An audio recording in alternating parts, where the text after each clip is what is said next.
Today is Saturday, March 20th, 2010, and we are at the Oak Grove United Methodist Church with Lamar Wade.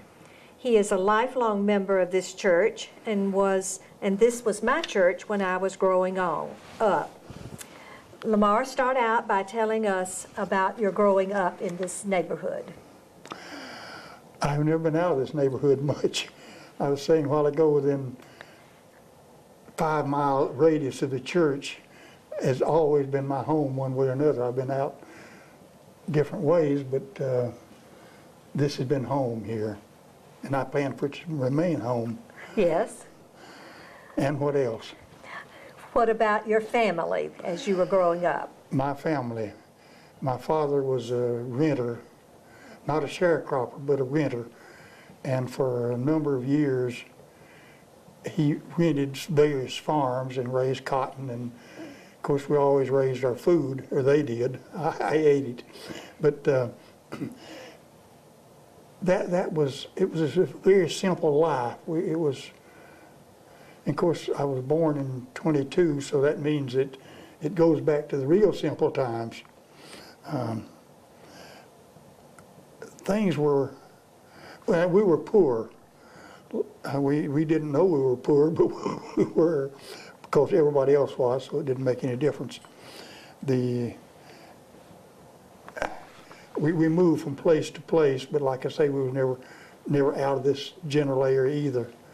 It was until, I guess along about 1937, something like that, that we moved around. Then finally Dad agreed to try to buy a farm over the way. And luckily we moved over there and were fairly successful, I reckon, because he did get the place paid for. And so we lived poorly, but we lived. They were very hard workers. Yes, my mother worked in the field. How she did it, I don't know. But she cooked. She was always up and had breakfast when we wanted to do it. She was in the field, but about by the time we were, she was home for lunch. I don't know how women did it, but she worked in the field just like a field hand. And you didn't understand how to appreciate it at the time, because that's what everybody did. It was nothing unusual, but it was different. My family, the Jollies and the Wades, have always been friends.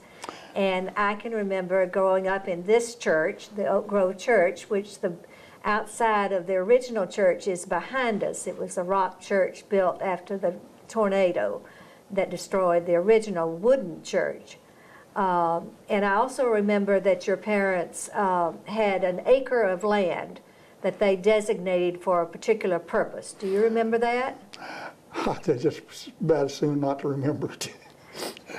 That's one of those things. You remember the book that was written about God's little acre? Yes. Well, it was, sometimes I guess they got everything off it, but it didn't necessarily. You know, we rationalize what we give or whatever we do. But they supported it anyway. That was the way they designated their tithing or giving to the church, was to designate an acre, and everything they produced from that they gave to the church. Well, sometimes it didn't produce much. Sometimes they had to try to give something else. But they supported it as much as they could financially, but there wasn't much finances in those days. Right. Tell us about your brother and sister. I had one of each.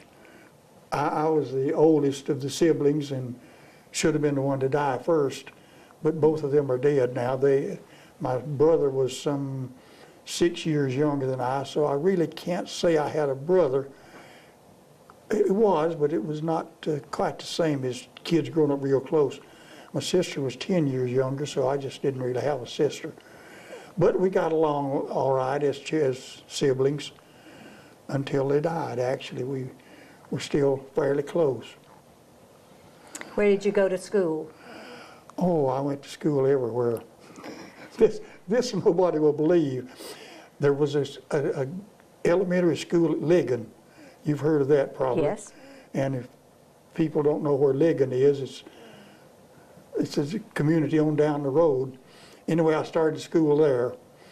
Then I came to not the old Oak Grove School, But the Oak Grove School, which was out on the side of U Harley Road there, the older one was down in front of the church, and our parents went to school there and so on, but I didn't get to that one. But anyway, I went to Oak Grove until, well, the tornado kind of disturbed the school a little bit. It pushed it off its foundation, and anyway, after that I went to U Harley for 1 year. I did start at my high school there. At that time, high school started with 8th grade. Excuse me. And from U Harley, I went to Taylorsville. I could tell a lot of stories about that. Some I'll tell you later. Okay. But I said there was, I don't know what it was, but every school that I went to in the county was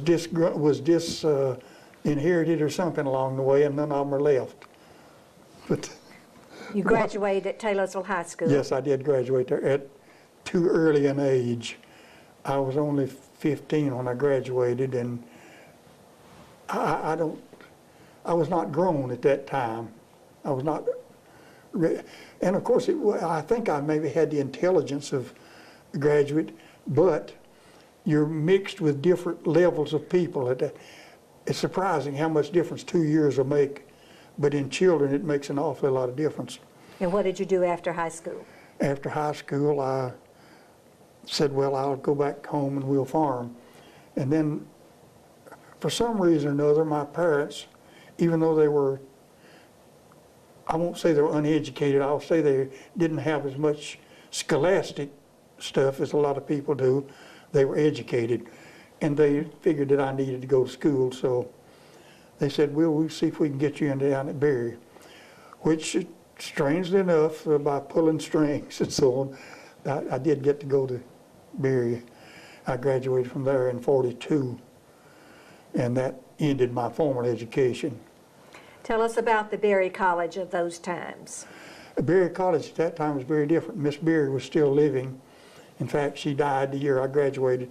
But at the time, it was, I guess, arranged purely for country kids, because we worked our way through, or we could. Now, if you had money, you could pay and go, which it was expensive. It cost $200 a year, I think, or maybe $200 a semester to go. But they allowed us to work for 4 months during the summer on the farm or on something else there. And anyway, the upkeep of the school. We worked for 4 months. Then we went to school for 8 months. However, during the 8 months we went to school, we worked 2 days a week on various and sundry things there, which meant that we could claim we worked for our education, and the truth is it had to be paid for by somebody, and the Berry had a lot of philanthropic stuff then, and it was pretty well taken care of, and Miss Berry had a good dream, and I'm thankful for it. So graduating in 1942, what was the world like at that point? Different. Yes. Things, of course, at that time we were still poor, and at that time, of course, the war business was beginning to, or the total world situation was beginning to affect us. So at the time, I was not sure what I wanted to do for a living. Well, I got a degree in agriculture, which is maybe a poor thing to do, but I thought I was going to be a farmer. Well, at the time then, you had to do something for a living, so I went over to Huntsville, Alabama, to a war plant over there. We were making a lot of munitions, various and things, and nothing secret now. I mean, we were making poison gas and stuff like that. So I worked over there for a year and a half or so, and finally everybody else was going into service, and I said, well, I reckon I'll go too. And so in order to keep from being drafted, I volunteered. That, I don't know whether there's anything to be said for that or not, except the fact that I figured if I could get into something where I'd make a little better salary, I'd be better off. So I joined the Air Force, or Air Corps it was at that time, Army Air Corps. And of course, this is maybe nobody's interested in this, but kids wanted wings. Now, don't ask me why, but I was a kid and I wanted wings, so I figured I'll get in the Air Force if I can, which I did. I was never a pilot. I did get wings. I was a navigator, but it still I had the wings, and that served some kind of something to me there. Made me think I was doing something, whether I was or not. But then after that, I stayed over there, and we were getting government deferments for working there, and I said, finally, I've had it with it. I'm going to get out of here. So I went ahead and went on active duty and left the place over there. And you stayed in until the end of the World War II? I'm still a retired person, so I stayed in until, as long as they'd keep me. Okay, so you stayed in the reserves? I stayed in the reserves. When I first came out, when the war was over in '46 or whatever, they changed it was Army. I was in the Army then. They had Army uniform and all that stuff. And then they changed it to Air Force, and they gave us some bus driver uniforms and stuff like that, and paid a little better. So I stayed with that, and then after the war was over, I stayed in the reserve. I thought they've spent a lot of money on me. I'll pretend to do something. And of course, maybe at that time I may have known that it was some kind of a career, but I wasn't sure. But anyway, I stayed in it. And since then, I had a number of recalls with the reserve. But what were those recalls? Pardon? When were those recalls? The last one was in '67, I guess. I can't remember exactly the dates of the other one. When they had the Cuba crisis, they recalled us for a period of time there. Right. And something else I've forgotten, maybe the Pueblo incident or something. But they were both short recalls in '67. It had about a couple of years there. So and I stayed to where I could get enough points for our retirement. So actually I did get retirement, even though I didn't do enough to deserve it. I got it anyway. Well, I'm very proud of your military service. Well, I didn't do much. Most of my military service, and I'm not ashamed to say it, but most of it was in training. By the time I got ready to go to the European theater, the war was over there. By the time I got ready to go to the Japanese theater, or the Asian, whatever you want to call it, it was over there. And I wasn't glad, but I wasn't unhappy either. Right. But I had not a distinguished military career. I was available all the time, and that's part of what the career was, I reckon, was being available. But I don't have any big war stories to tell. Tell us about your other careers that you've had. I know you still farmed. Well, I bought the farm here in 1946, I guess, and we moved over here and lived in the old house out there, which was, we were still poor. The house there, it had been added to along. There were places in the walls you could stick your hand throughout it. And how we managed to rear children in a place like that, I don't know, but we did. We had help. But anyway, then, at that time, I was still full of whatever kids are full of. And I thought to do something, and I still wanted to farm. But at the time, there were a number of veterans in the area. We had a lot of veterans in this area. And they came up with the Veterans Farm Training Program, which was a training program of sorts, a scholastic of a sort, a hands-on of a sort, and something where they could give the veterans a $50 a month,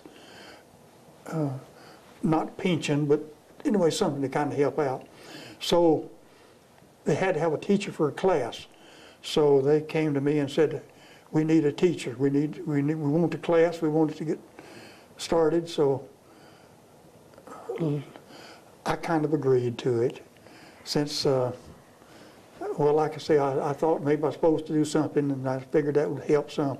So I agreed to it, and I kept that going. We had, think maybe 25 students in a class, and they may not have learned anything, but they still, some of them would quote me. None of them are left now, but they would quote me on things. So by that time, though, all the other people were getting into the farming business big, and I did not. So I never got into it big. I had the farm here, but basically I was not able to make a living on it at the time. So I got into, like I say, the teaching business there, and then later I went with Farm Credit, and I never made a total living farming, but I never made a total failure of it either. But then from Farm Credit, well, various and sundry little odds and ends I got into, but no real career to it much. Basically, I'm kind of a loafer.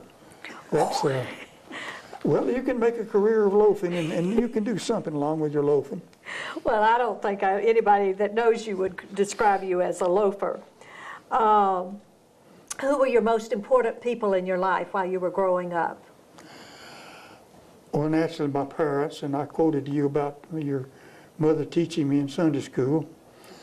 And I don't know, I didn't have too many people that I put too much into, but even though they taught me, maybe I didn't know it when they were teaching me. Mm-hmm. Maybe that's true of kids today, I don't know. Mm-hmm. Now, I know you met your wife when you were working in Huntsville. That's correct. Tell us about that and the family you two of you created. Let me tell you a little about my career in Huntsville. Like I say, at that time, there was a lack of people to populate the world. And there were, excuse me, please, there were more girls than boys. So I don't mean that you had your pick of anything you wanted, but it wasn't hard to find somebody to communicate with. We lived on a reasonable street there in Huntsville. I say we lived. I lived in a boarding house there. Incidentally, this was back in 45, or no, a little over, maybe in 44. The street my wife's parents lived on, they lived here. They had a cow in their backyard. And next to their house, some of your folks, it was integrated before they knew what integration was. But anyway, that's beside the point. But I'm just simply stating where she came from. And she skated out on the street. Bear with me in this. She sometimes, of course, boys watch girls, or even though if there were more boys than there were girls, they still watched them. More girls. Anyway, I was watching her skate, and she fell on her prat, and I picked her up, and she gave me a big slap, and I said, "That's one." And that was the one. But anyway, at that time, I was engaged to a girl from Berry, and we had planned to be married, and she came to visit with me in Christmas and died while she was over there, presumably of, it was diagnosed as encephalitis or something, but I think she was, and I'm only telling this because it's the reason I changed. She was diabetic, and I think they overdosed her on insulin or something, and I have always used that as anything I talk about when it comes to diabetes or whatever. I tell people to watch it carefully. Be careful with it. But anyway, then Geraldine and I started dating some, and we wound up, she was still in high school then, and so we wound up and we married in 44. I was in the service already. Her parents, well, they didn't object too much, but they didn't push it either. But we married, and she did not get any more formal education than high school. Now, note I say formal. She was probably one of the best educated people that I ever knew. But she learned it the hard way, by hard knocks. But anyway, I'm not putting her up for sainthood, but it meant an awful lot to me. From there, we moved over. We agreed at the time that if we stayed in her area, we'd join her church. If we stayed in my area, we'd join my church. Of course, I knew what we were going to do, so I could be generous that way. But she was of a different denomination, but after she joined the church here and worked with it a while, she said, I don't know if I'd ever real, and I won't mention the name, but it was a different denomination. But we got along well. We had a wonderful life, had 52 years of it. And raised 4 wonderful children. Well, we came up with 4 children.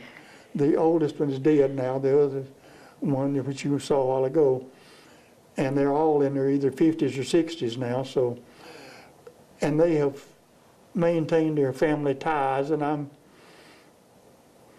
thankful for that. And from those 4 children, you have how many grandchildren? I have 2 step-grandchildren Right. and 8 other grandchildren. I have 10 grandchildren. And how many greats?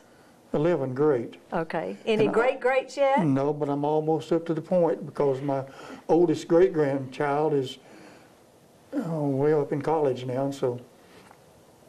A long heritage to be proud of. Well, thankful for. Mm-hmm. I don't know if proud is a good word. Is it? Yes. Pride goes before a fall or something, they say. But I'm thankful for them anyway. What have you done in your community life? I know of several of the things, but I'd be interested in what you think of when I say that, in your civic community life. Well, I have done very little. I have nothing that I can brag about. I've been with we have had a local farm bureau thing, and it was supposed to have something to do with farming. It was just kind of a community get-together, and we had that for a time. Some things I did not join.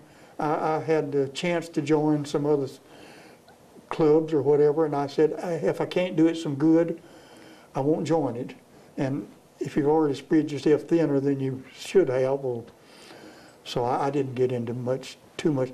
I was part of the community, and my spouse was into the home demonstration business good, and that was a good part of her life. And of course, that whatever a spouse does takes some of a husband's life too. So that was a part of it, and I didn't object to it or anything like that. Do you remember the old fairs we used to have? I was going to mention that. On Old Marcy. country fairs that were different than the ones we have today, which are more amusement rides. But in those days, tell us of what the country fair was like. Well, in a country fair, people believed in exhibits, and boy, some of those things were elaborate. And to do the elaborate things, sometimes we had to come up with designs and with various features, and so that's where the husband came in, whether he wanted to or not.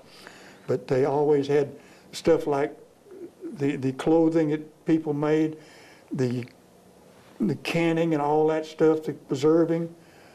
In other words, they showed kind of what people in the country had. But no, but there's not any country anymore. I mean, even we that live out here are not country. But you used your building talents in some of that. You still do woodworking? I do some, not as much as I should. I built my house, and that or Dad and I together did. Now, if you want a house built, what you say, I got $100,000, build me a house.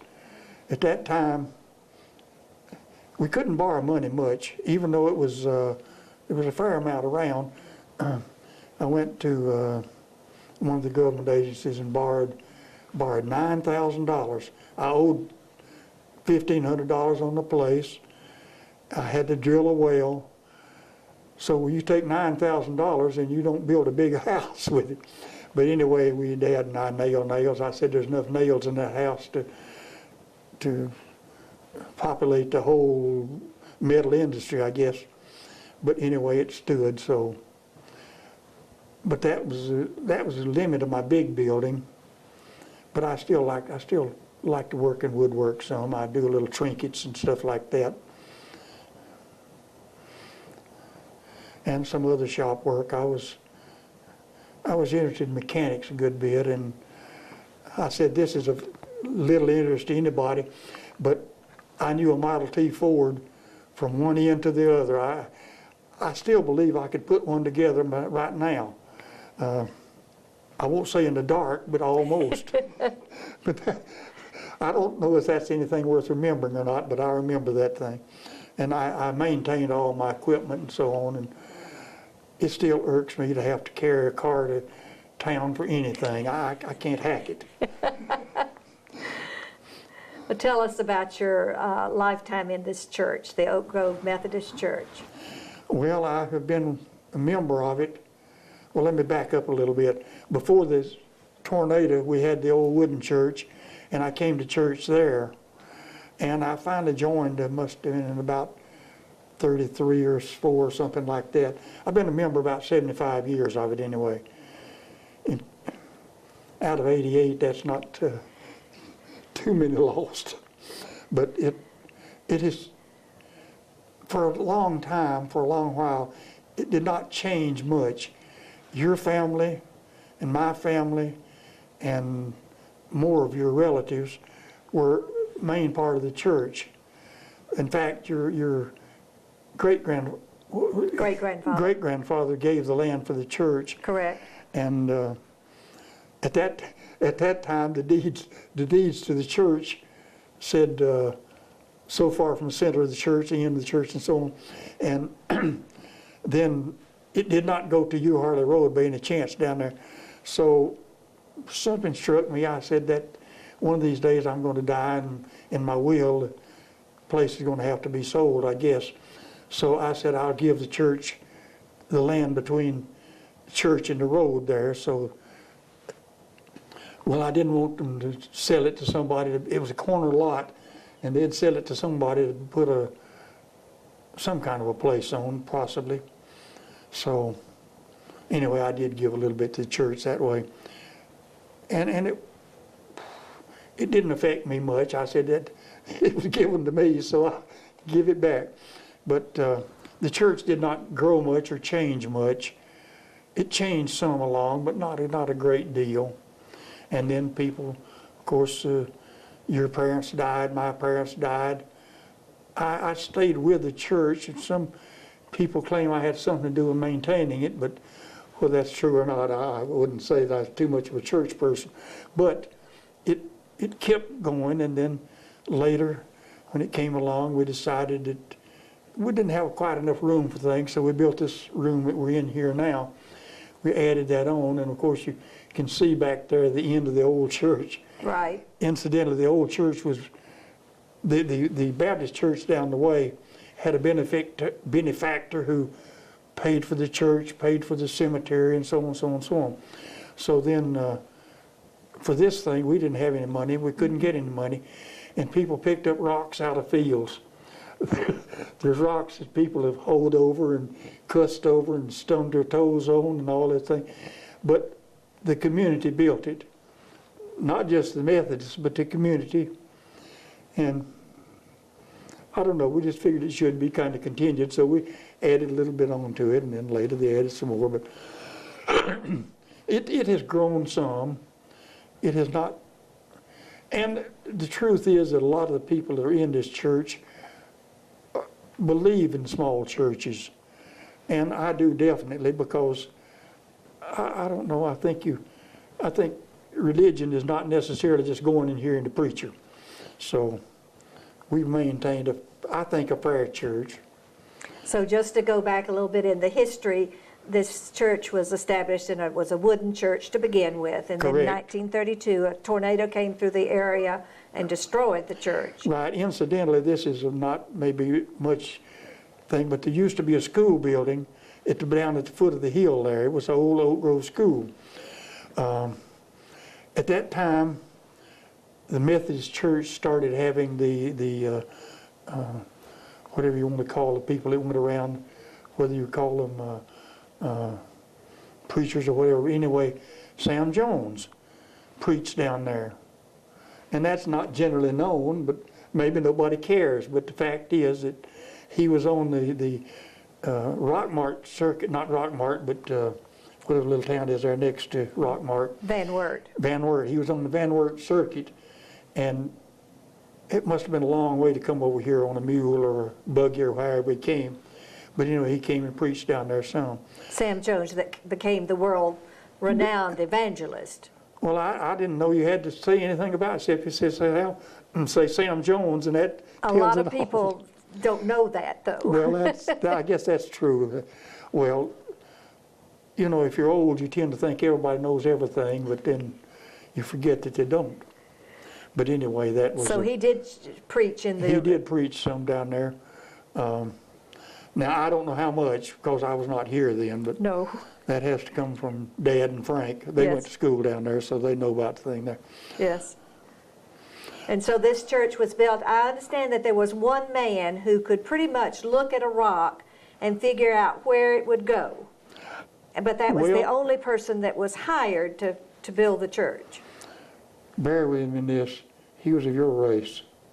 He was African American, Back before we'd admit it. yes. But I can remember my dad telling about how he just knew instinctively when he picked up a rock where it would go. Well, if you look at him, you see he just he picked one and put it, and then picked another and put it. Right. And there's no real masonry merit to it, except that it's rock and it stands. And incidentally, it was made with real concrete, or real cement, not mortar mix. But when we started to do something, work upstairs, well, one of the members said, well, I'll cut a hole in there up there where we can get through. He said, it'll take me a couple of hours. It took him a couple of days. So it's a substantial building, or was. And has stood for over 70 years. Yes. And will stand for, I mean, it's not flammable or anything, so some of the inside is, but the building itself will be here, I won't say forever, but it'll be here. What major changes have you seen in Bartow County in your lifetime? One thing, it's not Bartow County anymore, it's a city. I'm not objecting to it, I shouldn't object to it, but I was saying something about U Harley. I said there's no U Harley anymore at all. So I don't know whether it's something that I don't want it to grow up or to change, but it's changed, and it's populated by a completely different group of people from what it ever was. And I don't mean you don't feel welcome there, but it's not the same. It's hard to change an old country person. And I'm saying an old country person, I mean, I grew up in the old country, and it's just hard to change me. But there's been a lot of changes in Bartow. Remember, and of course you naturally remember this, but your father was into it big when we decided, or he decided, or somebody decided we needed water out this way. And we started, the Bartow County water system, incidentally, started out here. Yes. In fact, I think I still have the old charter somewhere around my house there where I saved it for history. But anyway, it grew into a pretty big thing, so that was a big change. When we moved over here, let's see, that was in the 40s.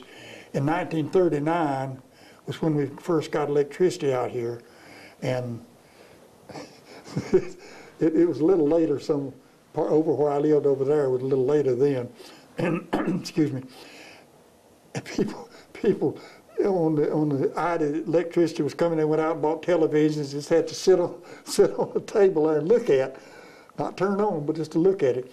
But it was a boon to the county. Of course, that was in my lifetime too.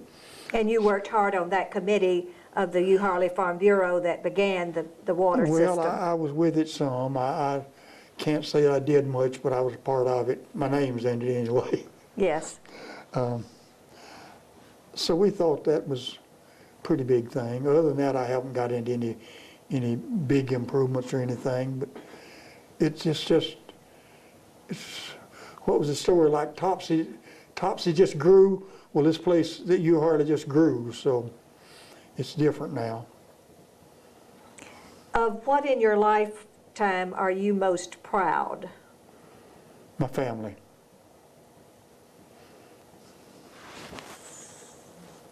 Excuse me. Excuse me, it's hard to not be emotional. It is. But that's part of who you are.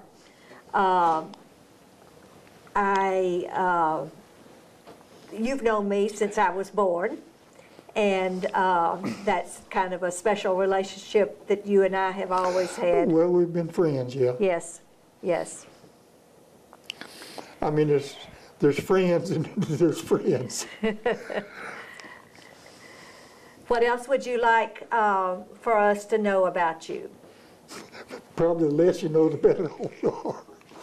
I don't know what would you, can you think of anything that you'd like for me to admit?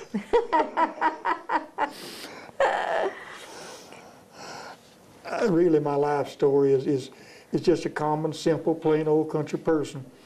Like I say, forgive me for being emotional there, but to me that was everything. I know that you have a Confederate ancestor that fought in the War of the Confederacy. It's all right for me to tell this. He was a rebel, if you want to call him a rebel. We call them Confederate soldiers. Incidentally, he fought in the war between the states. Right. He didn't fight the Civil War. Right. You will note that There is a difference. A lot of old people still call it the war between the states, and I'm one of them. Right. He was captured at Vicksburg, and of course there they would release them if they wanted to go back home and not fight anymore. So he signed something and came home and was wounded in the battle of the mountain of Kennesaw. So he went back to fighting.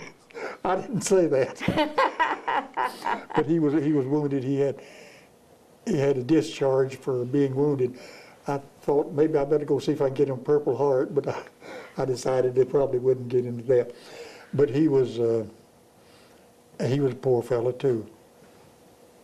He never had anything much. He accepted anything he could get from the government, which is, maybe that's why I'm doing the same thing. I'm lucky in that all the things I disagreed with, like Social Security and retirement and stuff like that, I'm living on them now, and I'm thankful. I had a discussion with my son, and I said, you know, I still think something is leading me. The current generation doesn't have quite the same feeling. Not all of them, some of them I guess do, but I still think something's running my business for me. And Richard, your second son, followed in your footpaths and went to the United States Air Force Academy. Yeah, he got to go to the academy, and he finished about the middle of his class, so he was, I guess, about, well, I put that above average because I put the school above average, but anyway, he then had a period of time he served in the military. Now, even though I was communicative with the military from 44 on to, I'm retired now, but I'm still against military. I'm still against war. And he said he stayed in the Air Force what he had to stay to pay for his, or presumably pay for his education, and then he got out. He said, it's not for me. And he said, you probably think I'm foolish, and I said, no, I don't. I had a recall about that time, and I saw the way it was run, and I'm not in the military anyway. Mm-hmm. Not that I'm so good or great or anything, but I just, maybe it's easier to live without having to fight. What all of the things that have you done for this church? I remember one is that you always came down early on Sunday morning and turned on the heat. Well, that goes back to days when we had a coal furnace. Yes. I mean, not a coal furnace, but a heater. Yes. Back there. I guess I've been doing it for 50-odd years now. Are you still doing it? I'm still doing it, but now it's just turning on gas. That's not so hard. Okay. And I don't know whether that's doing something for others or not, but I think it is. Well, you know, you rationalize anything you do, you kind of rationalize it a little bit. But it's been just a habit, I reckon. I know you're a member of the U-Harley Historical Society, and we've always kind of been drawn to the U-Harley community because that was where community activities took place.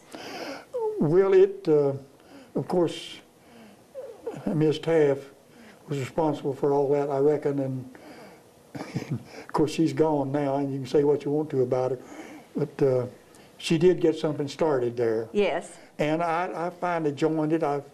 One thing I said, or maybe somebody asked me about it, I said, do you want me as a member or an exhibit at the museum? Because I was old enough for that. But anyway, I've been a member now for some time, and I don't do much for it, but I'm a part of it anyway, and sometimes I can help out in things. Yes, you do. You've made picture frames for the museum. Every once in a while I pick up something and tote there to see if they want it. Yes. I went the other day with you remember the old blue glass fruit jars? Yes. I said, do you want this? Yes, we want that. Of course, I guess they did that to keep from hurting my feelings. But, No. But different things. Some of the stuff is antique. Some of the stuff of my grandmother's is in there. And, of course, I don't know what antique is now, but her existence really, she was born in 1880, but her existence commenced a little later than that. But she was, I don't know how to put this exactly. I didn't know who my grandfather was. That's not for, I mean, I'm not ashamed of it or anything like that. I don't mean it that way, but she had a hard time, is what I'm saying. So everything she grew up was done, everything she did was done by hand. They put a chair up there. I don't know if you saw an old corn shuck bottom chair, and that doesn't mean anything to anybody, except it had to be done by hand. It took dry corn shucks and twisted them up and made the, whatever you call it, for the seat of the chair. And I said, you look at that chair today, and it was as professionally done as anything you could find. Well, I'm not saying this for bragging on her, except just simply saying that that's what people had to do then, and she did it. And by name, it's Miss Lella Wade was your grandmother. That is correct. And she had 2 children, of which your father, Charlie My father Wade, was older, and she had a daughter who she kept well protected from the world. Yes. In fact, she never knew much about the world, and I could understand why, because I guess Lila felt that she had maybe failed somewhere or another, and she didn't want to increase it. But what a great heritage you had from her. Well, I thought it was good. Yes. I mean, whatever it was, she overcame it. Yes. And people have asked me, who was your grandfather? I said, I don't know. I don't want to know. You can tell me, and I don't know. Think you know. But anyway, that's immaterial. Whatever bonds may have had, I will cut them before I never even asked. Right. And Right. it just didn't matter to me because that wasn't who I was. I don't mean to go on about myself. Well, that's what the purpose of this is. Well, no, nobody's going to be interested in it, though. That is not you're true. wasting stuff. Well, sometimes something that I remember will trigger something that somebody Yes. else remembered, and that, in effect, has it's worth something, I guess, maybe. But you've had a good life. Oh, yes. Lord, yes, I've had, let me tell you about a situation. I'm not going to get religious on you here all of a sudden, but I'm going to mention it.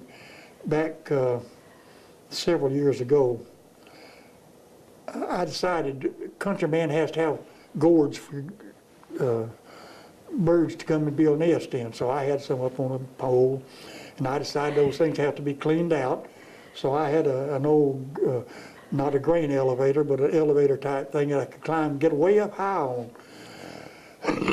I was going to clean that thing out. While I was up there, it fell. It broke. It wasn't a case of an accident, it was a case of stupidity.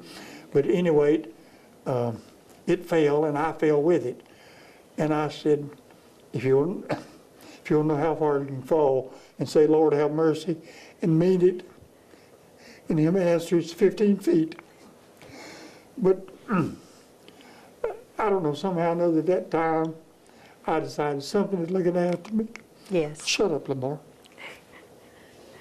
But that's one of the things I admire about you, is that you don't talk about it, but you live your faith. well, when I fell in that thing, I can't explain it to you. But anyway, I felt a couple of things sticking up, and I was bruised. It crushed a vertebrae and cracked another one and bruised me from, I have pictures to prove this, from the top of my shoulders to way down on my legs, a solid bruise. It's not a picture worth publication. But I said at that time, I was protected because of the way I fell.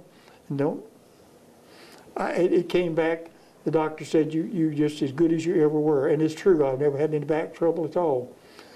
But, except for the yellow streak in it. But it's, I don't know, it takes something to wake you up. And I knew it maybe, but I didn't know it as much. Well, this is Jeannie Jolly Certain, having had a delightful conversation with Edward Lamar Wade of Oak Grove Community in Bartow County. Let me tell the reason. Kids used to be known by their middle name all along. And after I got into the military or whatever, I had to become Edward. So not everybody knows who Edward is. I know. Somebody came out looking for me one day, and they couldn't find it. Even I think they came to the post office and over there and asked about it, and they said, well, we don't know such a person. We know so-and-so. And they finally found me. It's bad. So I tell children people two things. Don't name your child Junior. Now think on that, just don't do it. Maybe you have, but if you have, I was in the service when the child was born, and my wife named him. And somewhere along the way, he had some financial problems, and the credit bureau sent me one time telling me what I couldn't do, and I said, you can go to, if you get a chance, if you know direction, and apparently you know direction. But anyway. And the second thing? The second thing is name him by a first name that he can be called by. Yes. Well, I thank you for your time today. It's been, I didn't know what we were doing, but it's been delightful anyway. I appreciate it. Anytime you can get somebody to listen to you, that's good. Thank you.